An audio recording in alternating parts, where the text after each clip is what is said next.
Hello, everyone, and welcome to episode 2 of Faith, Tech, and Space. And that lead in right there was Scott Holmes with his instrumental called Mountains All Around Us. Just a reminder, we actually debuted that just a few weeks ago in the inaugural episode of this podcast in episode 1. And Mountains All Around Us is just a reminder that there are, even though we may be in a valley when it comes to life, right? We may be in a low. There are always mountaintops around us so that we can climb those mountains and we can have those mountaintop experiences in life. So since 3 weeks ago, since I published the first episode of Faith, Tech, and Space, it's been going very well. First off, the response has been tremendous. The listening and the folks that have tuned in, thank you so much. But what's been interesting is to compare what it was like in 2009 when I launched the Observe Tech podcast and launching Faith, Tech, and Space. And I will tell you the biggest thing is the responsiveness of various podcast directories. First off, there's a lot of podcast directories these days in comparison to what was available in 2009. So in the course of let me pull up my podcast webpage here so I can talk through these things. In the course of the last few weeks, since I did that first episode, because when I recorded episode 1, there was nothing established, right? I had to get that first show into the feed so that it could then get picked up and I could provide that feed to various podcast listings. And the Blueberry PowerPress plugin for WordPress, which is what I used for Observe Tech, and I use that for Faith, Tech, and Space, makes it really easy to get your show submitted to different directories, or a handful of them, because it provides direct links on where to go to do it, and then you copy it in, and it becomes part of your system display so that people have those options to click on. So since we started with the tuning in, getting everything set up and stuff. Let me find my my podcast page. It's been accepted in iTunes, Google Play Music, Blueberry, of course, Stitcher, TuneIn, Spotify, and iHeartRadio. Plus, you can subscribe via RSS or via email if that's your preference. You can plug those into your favorite podcast catcher or listener or whatever, however way you want to get it. So in the course of just a few weeks, that is 1, 2, 3, 4, 5, 6, 7 directories already that Faith, Tech, and Space is listed in. And I can remember it just taking forever to submit things as well as to get a response back. And in fact, the longest one was iHeartRadio. I just got that response last week, so it took them about 2.5 weeks. But I've just got a couple others that I'm working on to wait to see them fill in. And then I'm going to be pretty happy with the fact that this podcast with just one episode was accepted into all those directories. I've not been turned down to any directory that I submitted it to. So that's pretty impressive. And then because I had the framework in place from Observe Tech Podcast, it was pretty easy to set up Faith, Tech, and Space for the show page, which is what I publish on WindowsObserver.com, and then the show links page, which I publish on WinOBS.com. And so those are already established. I did change them up a little bit, and I'm using more of the features that are part of PowerPress to display the player for the podcast as well as the download link, the size of the download. So I don't have to manually add those items anymore. So it's great, and it helps me with the automation part a little bit. So it's been a really positive experience over the last few weeks getting Faith, Tech, and Space ramped up. And so here I am now. This has been about 3 weeks since I recorded the last show, like I said. We had a week of vacation in the midst of that over Thanksgiving, which is why I didn't do a show 2 weeks after the first one. But I think I'm pretty settled on at least every 2 weeks, twice a month. And if I get smooth in this and get the syncing down, and it's pretty easy, the tech and space stuff that I talk about, because it was things I talked about regularly in Observe Tech. But the faith element of things is what I'm kind of still working on and formatting, excuse me, how that will be part of the show. Then the next thing I want to mention is that in this world of Windows 7 going away, end of support on the 14th of January 2020, that is only about 35 days away, my own work laptop has finally been upgraded and replaced with one that runs Windows 10. It's basically the same model, and what they did was they re-imaged it at our IT support. We're a globally distributed company, so here in the U.S. we do have a handful of offices, but my IT support comes from Kansas. So they imaged up a new device for me, shipped it to me. I got logged in with all my proper credentials because like I do on my own personal desktop, I store everything in the cloud. I use OneDrive, all my email is in the cloud, and so I don't I don't have a lot of data on a device, if any, when I reformat it or clean it up. And I've kind of gotten in that habit over the years as I've tested Windows 10. So it just is an easier way to restore things and get back up and running. So when I got the new laptop, I simply logged in with my credentials. There's my Windows 10. The Windows 10 is there. My OneDrive is there, which is where everything's stored. My email is there in Outlook because we're an Office 365 shop. And of course, Teams was on there, which my team is shifting to here starting this coming week. So been a fairly smooth transition because, again, I've gotten in a habit that I don't store stuff on the local drive anymore. It's just easier with the cloud. Okay, and then the other piece of news is on Friday, T-Mobile, you may have read that T-Mobile launched their 5G network. Now, this is their 600 megahertz. This is low-end 5G, goes a lot farther, travels a lot farther. If you want a great kind of how-to and understanding of 5G, go over to neowin.net. Find Rich Wood's unboxing video for the new OnePlus 7T Pro 5G, which is one of 2 5G phones that T-Mobile has launched. This phone supports the 600 megahertz band, and it will support the 2.5 gigahertz band, I think it is, which is Sprint's technology. So that's based on the future merging of Sprint and T-Mobile. And then you have millimeter wave, which is a much shorter distance service but faster. So the higher the channel, the faster the speeds, but you also have reduced coverage. And he gives a great explanation about it. So I highly recommend. I don't have a link to that in my show notes, but if you go to neowin.net, just look for Rich's unboxing of the 7T Pro 5G that he did. And he does a great job at explaining 5G and how it lays. And you get a look at this phone. It is I picked it up on Friday. It is an absolutely beautiful device. I was on the S9 Plus. This thing is just, from all perspectives, screen is a 90 megahertz screen, very smooth, very colorful, very bright and intense. It's got 3 different cameras on it, including a 48 megapixel back camera. Then it's got the 16 megapixel wide, and it's got the normal one. It's got this nightscape mode. It's got the front selfie camera. This is the one that pops up out of the case.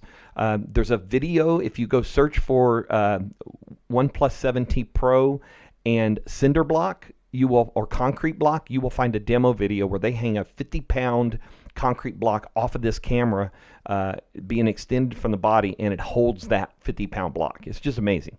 So anyway, I've got the phone set up. We did the transfer in the store on Friday from my S9 Plus to the 7T Pro 5G.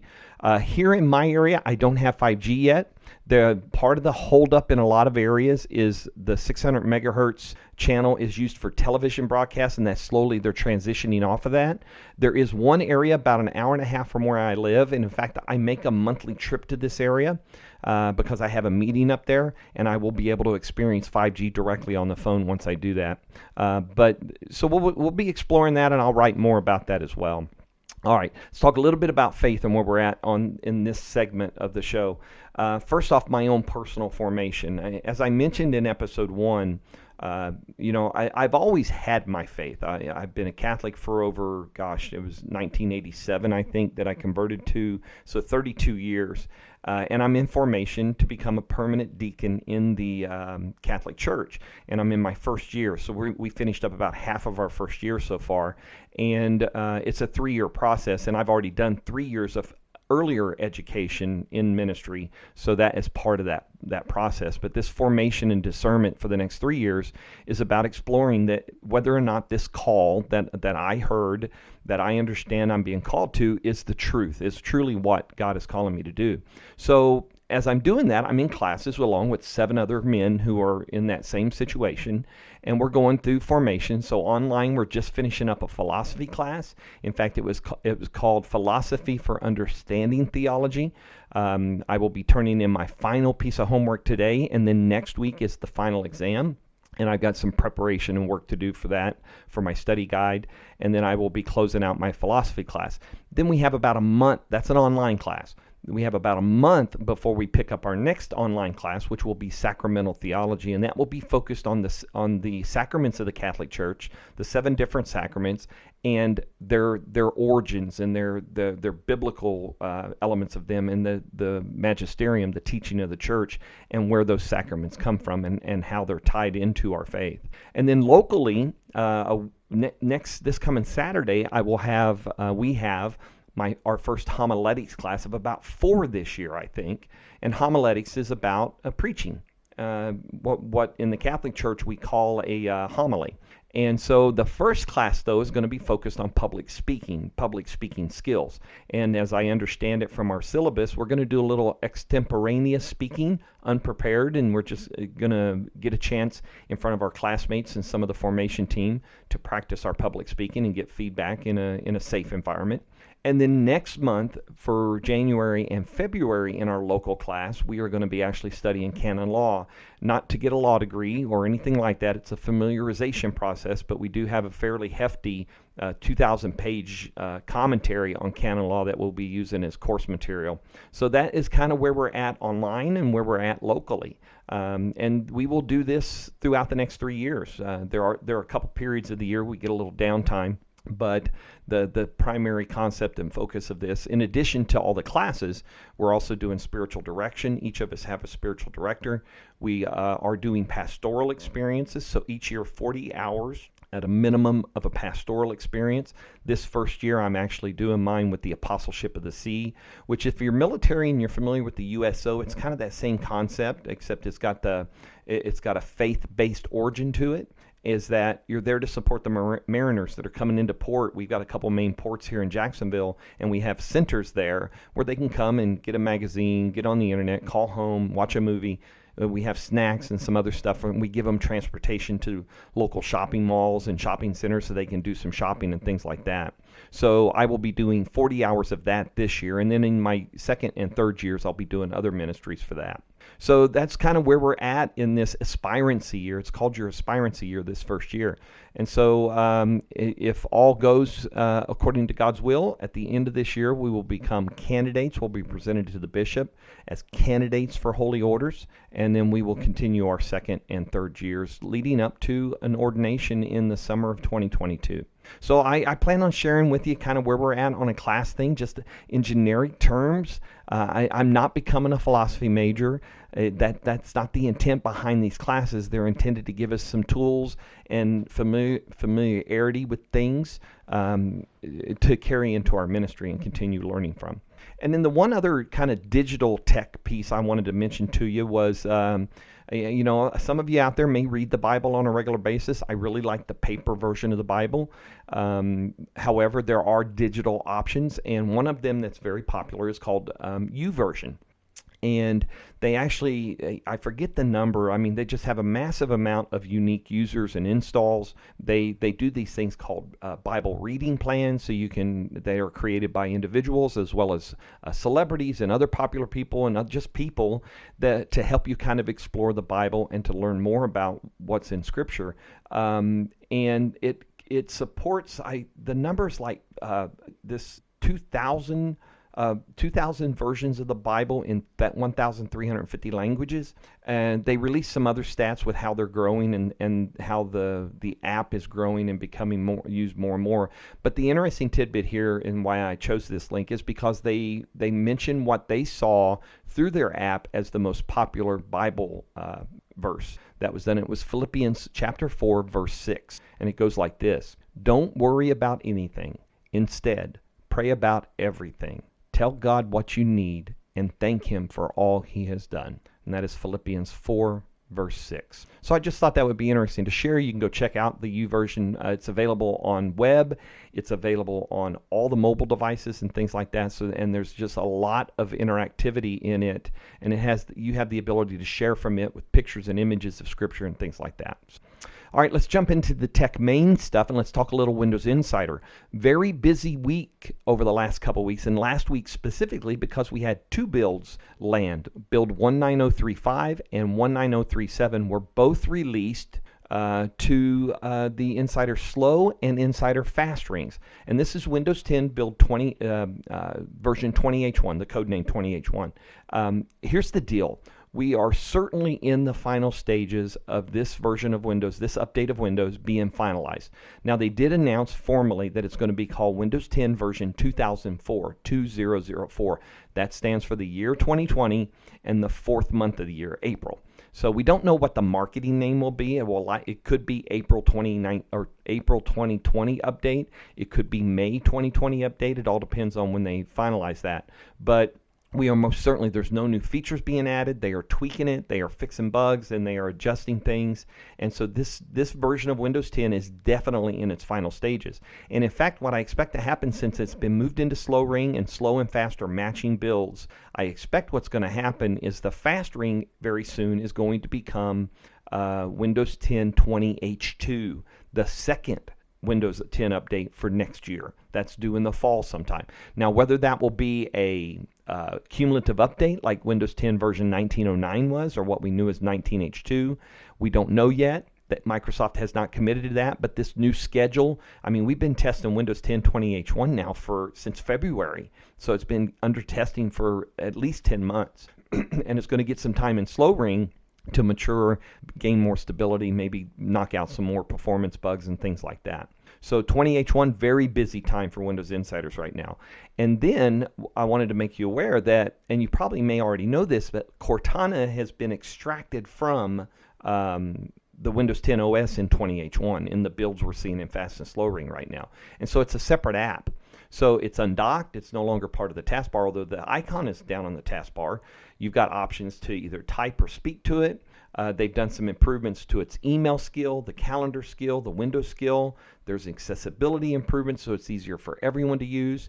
And so you need to go take a look at this. It's now usable whether you log in or not. Obviously, it can't personalize things if you don't log into it, but it is an option that you don't have to log into Cortana now to use that app. So that is what's going on in the world of Insiders. On the Edge side, Edge Chromium, right? So we know that January 15th is the target date next year, 2020, just a little more, just the day after Windows 7 support ends, is the target for the release of the Edge with Chromium browser for Microsoft. And so right now we have Edge Canary channel, Edge Developer channel, and Edge Beta channel. So Edge Canary, daily updates through the week, for the most part. There's been odd times that it's not. Edge Dev is a weekly update. That will be pulled from the Canary builds released that week. And in fact, right now, Canary is on build 80.0.355.0, while the Edge Developer channel is on 80.0.345.0. Then you have the Edge Beta. This one's released about every 6 weeks. It is on build 79.0.309.43. And then eventually, once we get Edge Stable channel, which is what is going to be released in January, that will also be on about a 6-week release schedule, and we just don't know yet what that build's going to be. I fully expect Edge Beta will probably be due for an update very soon right now, because that could potentially be the Edge Beta channel is a release candidate channel, the way Microsoft is using this for Edge. So I would not be surprised to see us get another build in Edge that brings it up to version 80 dot whatever, and that will become the build that potentially becomes the stable build release when we see that in January. And there's nothing guaranteed about the 15th of January. It is a target. They got to hit their quality check marks before they release. That's going to be their norm. Okay, some other news in the Edge world. New PWA features for Windows PWA, Progressive Web Application, features on Windows 10. So what they've done here is they have, let's see, let me pull this up. So there's a new flag. There's some new flags in Edge. I mess with the flags a little bit, but not tremendously. I like to keep things as straight up as possible. They have also done things for proxy. They have done things to add a title bar or a coloration of the title bar instead of it all being one color. So they have done some tweaks to things for the PWAs. And if you've never done this, pull up a website in one of the Edge browsers. Go up to the three dots, right, the More menu, and go down to Apps, and you'll see a little sub-menu, and one of them is Manage Apps, and then you'll have Install this site as an app. And so it will install the site as an app. It will provide the icon based on the fave icon, and you'll have a shortcut to that website, and basically you get it without the Chrome, right? You get it without the toolbar, the address bar, and you just get access directly into the site. I do this for a few links that I have on my start menu, just for easy access to, say, the Flight Hub, the what's the other thing we get from Microsoft? The Flight Hub, yeah, Flight Hub for the different releases of Windows 10 testing stuff, the Feedback Hub, which is an app already, and then the Windows Blog, because I use the Windows Blog a lot. So those things are available to install as PWAs. They've also done a new dedicated shopping hub on phones for Microsoft Edge, so on iOS and Android. And they did talk about improved tracking prevention in Microsoft Edge in a recent blog post as well. So if you're interested in that privacy aspect of things, that's a really good blog post to go read. Other things that happened in tech this week, in no particular order, is that you may have heard that Larry Brin and Larry Page and Sergey Brin, the founders of Google, have stepped aside from day-to-day running of the company. They have put Sundar Pichai in charge of both Google and Alphabet now, and he will be responsible for running that and doing all those kind of things. It'll be interesting to watch as this transition occurs and see how that impacts the company. There's still a lot of stuff going on with Google. They might be the target of some investigations by the government around, oh my goodness, the same thing Microsoft went through, right? Monopoly and things of that nature, and privacy and things of all that. So, but Sundar has been pretty successful at running Google. The Google side, right, is not Alphabet. And so it'll be interesting to see how this kind of goes along the way. Some other news with Microsoft stuff. This Microsoft 365, or as it's being called by Mary Jo Foley and some others in the tech press, M365, or Microsoft 365 Life, or for Life. There's all kinds of variations. Microsoft 365 Life. So this is that rumored consumer version of Office, of Microsoft 365 actually, that will include Office, potentially a password manager, and some other things, and they're looking like a spring 2020 release. So it'll be interesting to see what happens with this, because this is something that's been talked about for a while. And if it's Microsoft 365, most consumers get Windows 10. This is something I've said before in Observe Tech. Most people get Windows 10 as part of their PC purchase, right? There are enthusiasts who build their own machines and they buy Windows separately, like an OEM copy. But most consumers get Windows 10, an OEM copy of Windows 10 on a device they buy, and that's where it's at. So it'll be interesting to see what this Microsoft 365 Life offers, and how they offer it, and how they package it, and all that kind of stuff. There's a lot of people who would love to see the Xbox stuff get bundled in here, and maybe some other services for a consumer to have an option to bundle things together. So it'll be interesting to see where that goes, but that is definitely something to keep an eye on. In Windows 10 version 1909, Paul Thurrott has written about the fact of some of the big time setup changes. As a Windows insider, we get in the habit of upgrading from build to build, which is simply a migrational update, right? So the new code they migrate out your settings and apps and all that kind of stuff. They install the new OS, and then they migrate back in all your settings, apps, and everything. So basically, it's just the update is done from build to build. Well, when's the last time you actually did a reset on a Windows 10, say 20H1 device, which is now 19H2. So or 20H1 would do it as well. Do a reset. If you've got a device you're testing on, you can afford to reset it. Do a reset and go through that out-of-box experience. They have tremendously streamlined it in so many different ways, with options to choose between depending on whether you're installing Pro or Home for personal use, using a Microsoft account, using an offline account. Cortana does not speak out loud anymore like she used to in earlier versions. I think 1903 that went away. So you get some options there to see some new things. It's a whole new view. It's a lot shorter now. There's not nearly as many pages. There's options there about Cortana, signing in with your accounts, doing all your setup stuff, and getting things ready and letting it do your final setup in stages. It even has a screen now that if your Microsoft account or the account you log into your device with to set it up is an Office 365 account, it will prompt you to set up your Office 365. And so you do it right then and there, and you don't have to worry about doing it inside the OS once you get the OS installed. So lots of positive changes have occurred when it comes to the setup, the out-of-box experience, what we call the OOBE. OOBE. So if you've got a test device sitting around, reset it. See what that experience is like. What else have we got? New technology benefits for nonprofit volunteers. A few days ago was on December 5th was International Volunteer Day, and Microsoft has a tremendous nonprofit program for software and services. So I helped my parish a couple 3 years ago set up and get theirs for Office 365. So they have email, they have the Office apps, and they have cloud storage and all those kind of things. Well, now they're offering some additional benefits for nonprofits, getting some Azure and Microsoft 365 benefits for each licensed user of Microsoft 365 that's in an E3 or E5 set. So for a nonprofit, it's a single go, right? You get the nonprofit access and nonprofit license. But if you're running a company and you're using Microsoft 365 E3 or E5, beginning on the 1st of January, you'll get 10 additional Office 365 F1 seats. That's the nonprofit channel in order for your volunteers and stuff like that that might be working with your company in some form or another. So very interesting to see that being extended as well.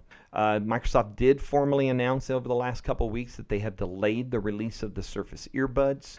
They are doing that. It's been delayed until spring 2020 in order to get it right. So Panos Panay announced that himself.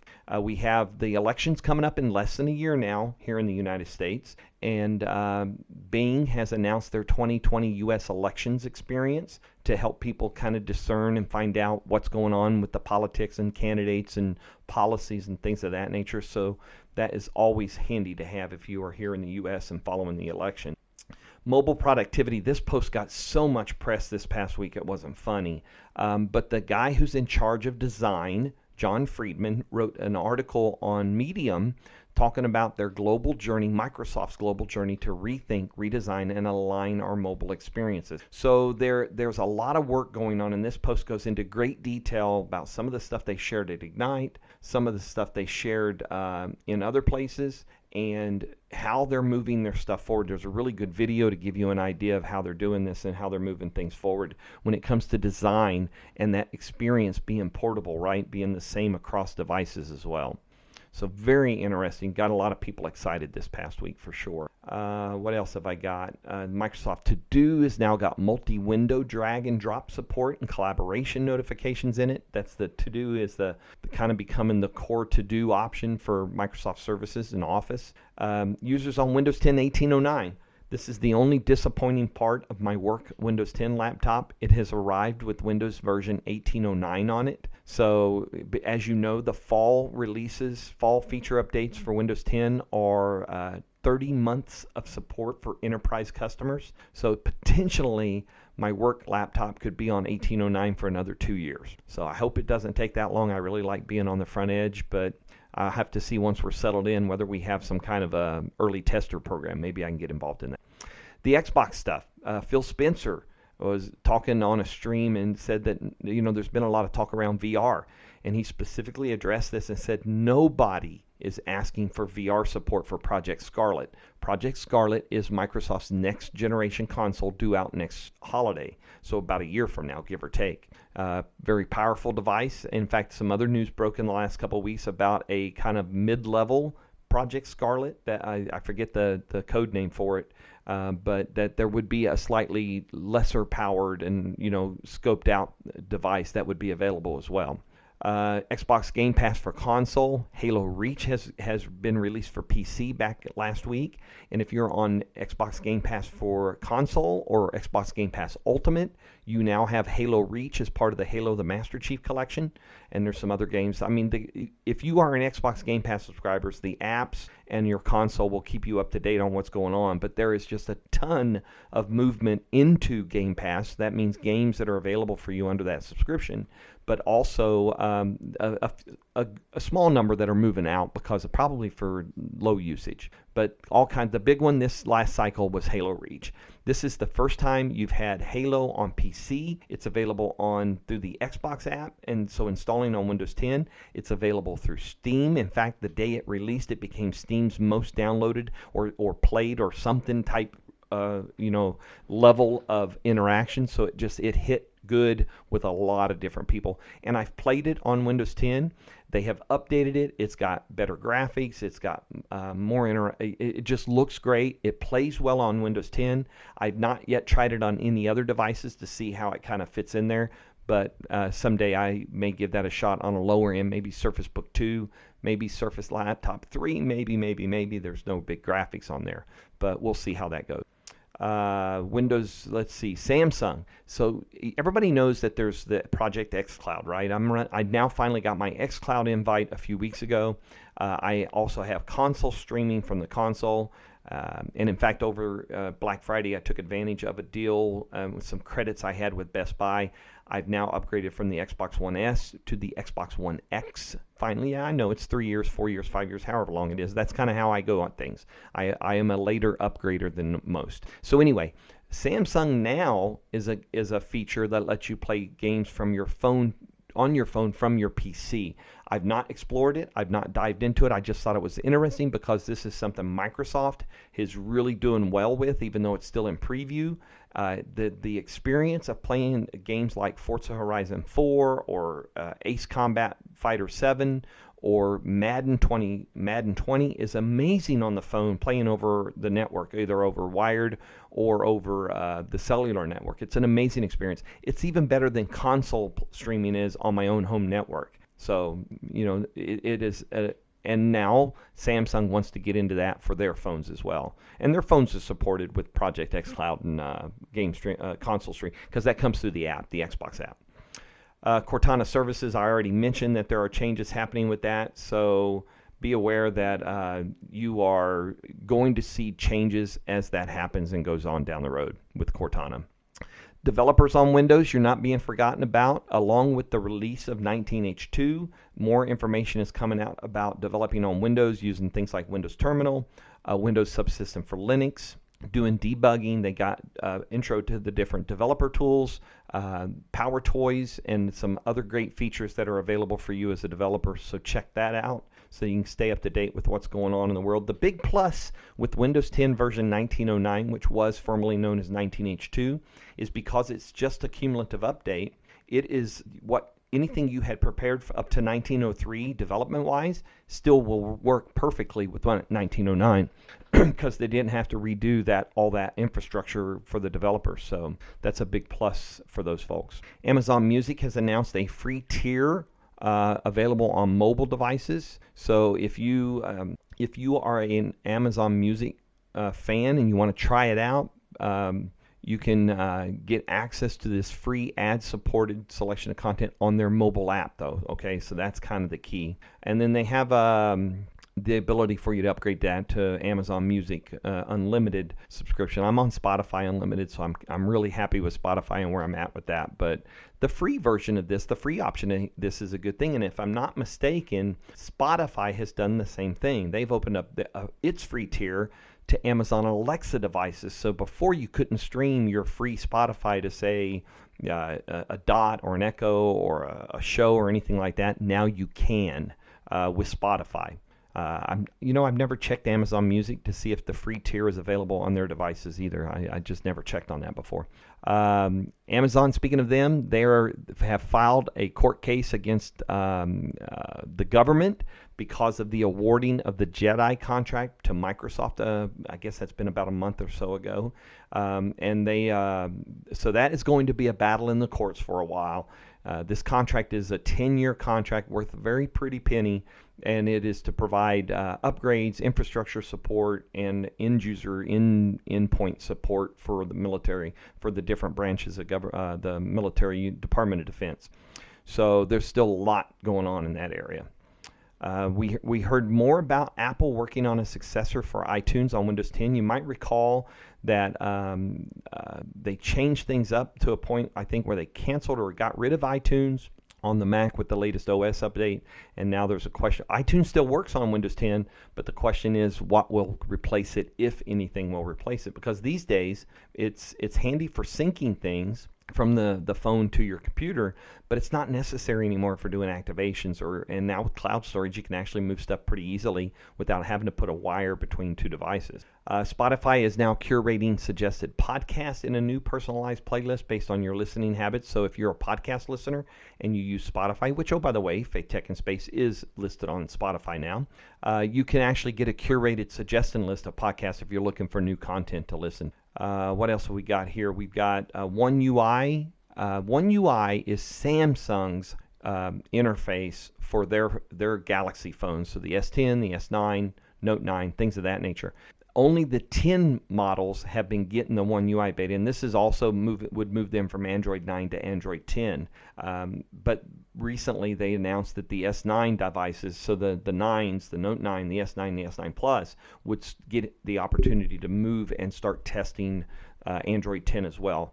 I'm no longer on a S9, so I'm on a OnePlus thing, so I will not be looking for that release because it no longer impacts me. But it's still of note, there's a lot of folks out there with those devices. Android has a new focus mode that is coming out, part of the kind of screen time thing, and it's to help minimize distractions, to help you get things done. So you can go check that out if you're interested in that. Of course, the battle between Slack and Teams with Microsoft is still going back and forth. Slack claims they're now, the numbers may not be as high as Microsoft announced. However, their users are more engaged than users on Microsoft Teams.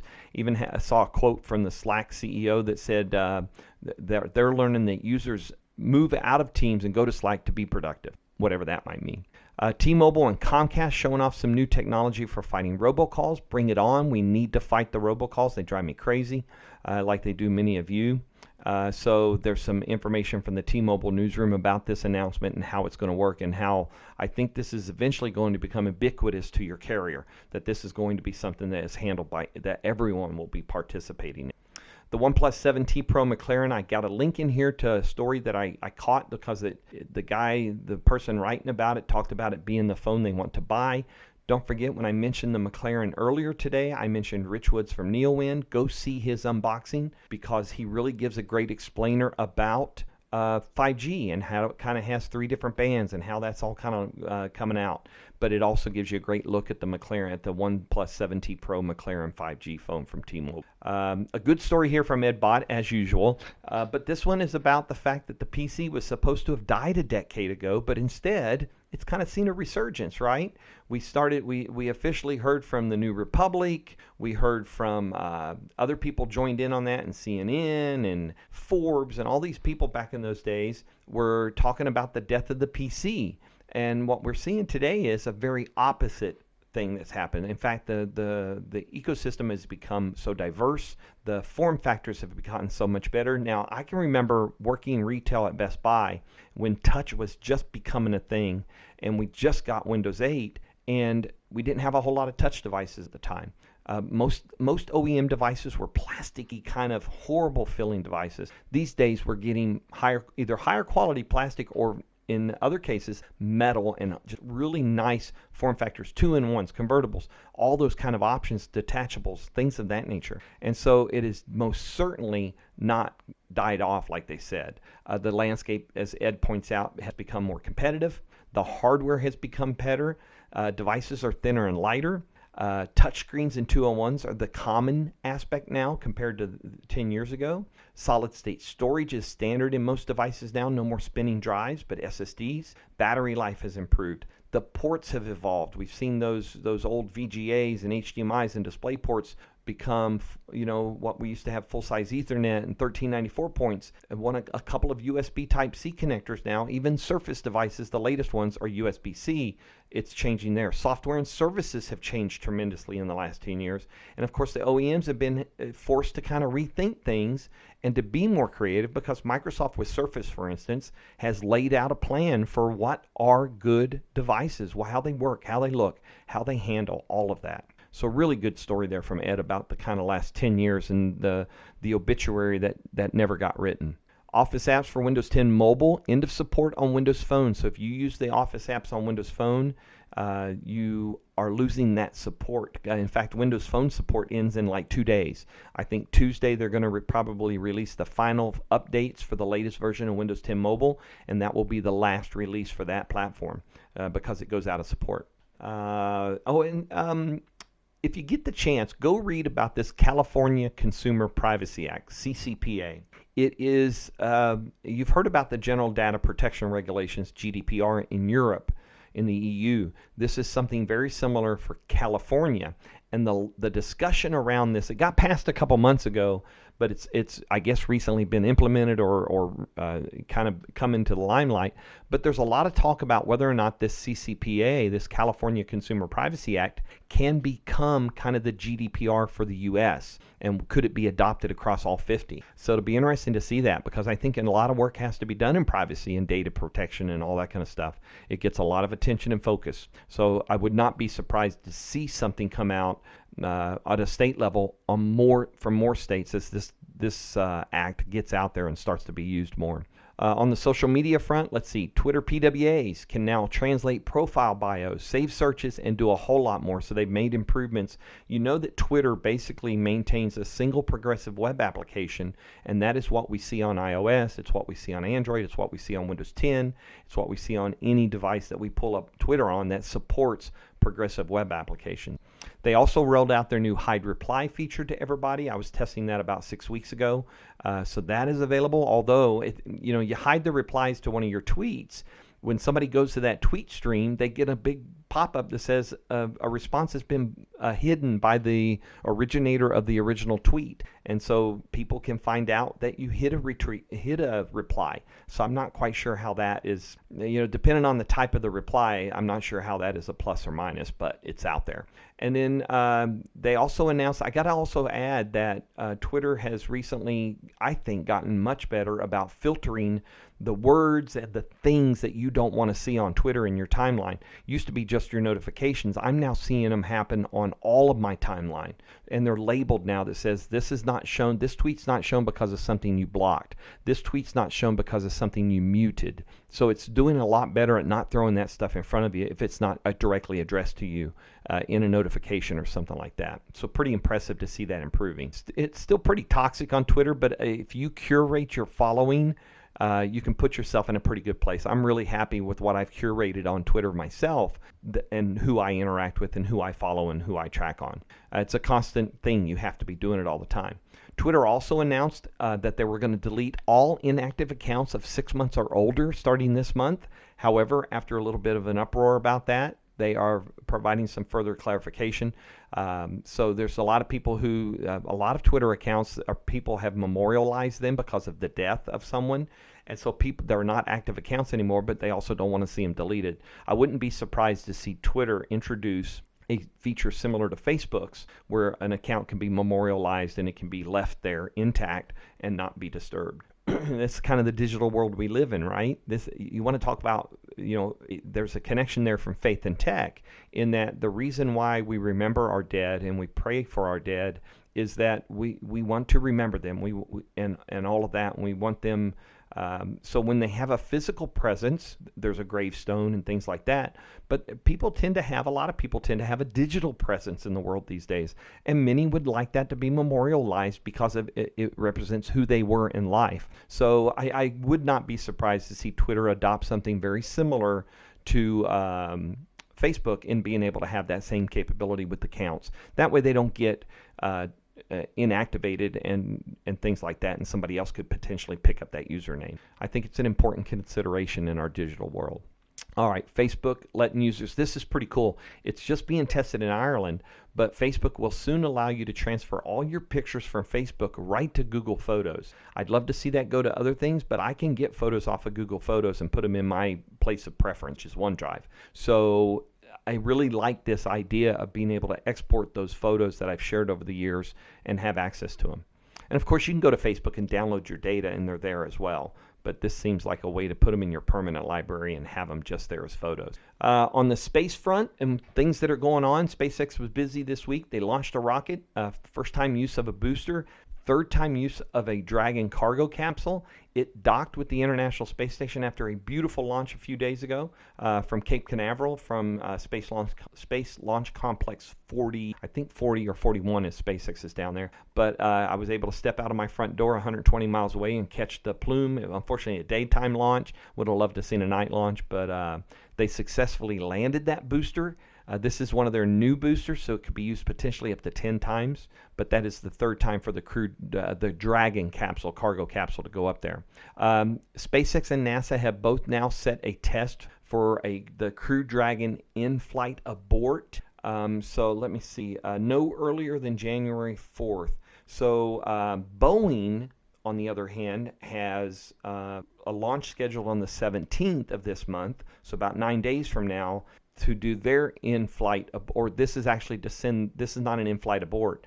This is actually to send their CST-100, or I'm sorry, their Starliner capsule into orbit. I don't know if it's going to station. That's what SpaceX did, so I assume that that's a part of this test. And then SpaceX, beginning as early as January 4th, will do an in-flight abort test, and that is where the Falcon 9 launches, and then at some point during that launch process, they will abort and use the Draco engines on the Crew Dragon to pull the capsule away, get it under parachute, and let it land in the water. This is for safety purposes, so if there was a problem with the rocket, they could safely get the astronauts off of the stack and recover them and get them back down to Earth safely. So that's what's happening with SpaceX, because SpaceX has already done their orbital test. That's what Boeing's getting ready to do, potentially in 9 days. And then SpaceX will do the in-flight abort, and then that will be one of the final steps to being okayed for manned launches, taking astronauts to ISS. And then Boeing, same thing. Boeing has to do this flight in orbit with their Starliner capsule. That will happen. It's already mounted on top of a ULA rocket. And when they do this flight, it will be its first uncrewed flight to the International Space Station. And then once that is done and successful, they will then have to do an in-flight abort test in order to prove their safety. And then potentially we could see astronauts launching from the Space Coast here in Florida, from the U.S. for the first time in I don't even remember off the top of my head the final flight of a shuttle, which would have been 2012-ish. I went to a 132's landing in 2011, so it would have been about that time frame. So it's pretty cool that we're getting really close to being able to launch astronauts from the U.S. here in Florida very, very soon. I would not be surprised to see it happen next year at some point. They've got astronauts who are in training for this. They are flight testing and getting trained and prepared for that for both Starliner and SpaceX's Crew Dragon. So it's something we're keeping an eye on. You know I keep an eye on this stuff because of where I sit, just 120 miles away. I still have not fully decided whether or not to go down to Canaveral for the Starliner launch. I was down there for the Crew Dragon launch, so I'd really like to be able to go down and see it.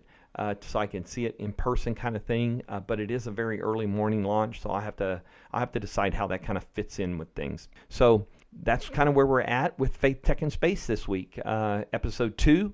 Glad to get it in the can. I'll get it processed and ready to go out to everybody. And we will get this kind of routine going. And the goal will be every 2 weeks to have a new podcast episode out. If you've got any ideas, any thoughts, any suggestions, please, you know how to contact me. You can get me on Twitter at WinOBS. That's probably the best way to reach me. But there are contact forms on both WindowsObserver.com and WinOBS.com where the podcast and the show links are hosted as well. You can go to that contact form and send me a note. So until next time, stay safe out there. Many, many blessings for everybody over these holiday periods, that you stay safe and you get to spend some important quality time with your family. So until next time, take care.